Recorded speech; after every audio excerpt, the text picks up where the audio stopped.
This is an album for the old heads. It's December 6th, and I'm reviewing DJ Premier and Nas's Light Years. I like what they did there with the title. Light years, like they're light years ahead of y'all, or the years we already did in the game was just light work. Let's start with my favorite tracks. My favorites were Pause Tapes, Riders, Bouquet to the Ladies, and Third Childhood.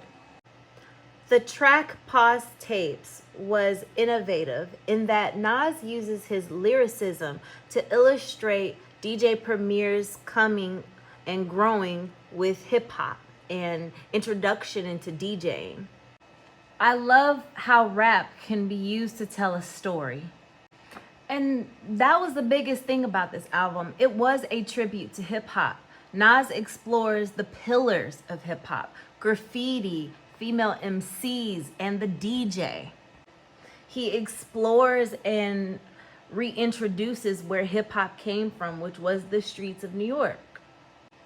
The DJ was essential to this album because the DJ back then helped to mix old school hits and disco beats into the bridges and the breaks that created the hip hop grooves that we have today.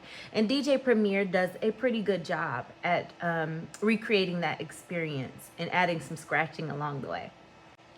I appreciate that one of the pillars described in the fundamentals of hip hop was the graffiti artist. Nas wrote a track that was like a love story and just a tribute to graffiti artists, which are also important in shaping the style and the look of hip hop. I appreciated Bouquet to the Ladies because it was a different kind of track in that he was acknowledging the old school and the new school ladies that have helped to progress the genre as a whole. Third Childhood has a great message in that hip hop does not have a time limit. Not for the genre, not for the artists themselves. However, I would have to say that in regards to what rappers are rapping about in their skill level, it's not necessarily a time limit that people are looking for. It's a maturity and growth in skills. For example, DaBaby is about 35, has been in the game for a little bit, and still has not progressed his topics or his skills. Nas has aged like a fine wine, gotten better with time. I also think that it's important for older artists to at least try to resonate with the young people. Did this album do it?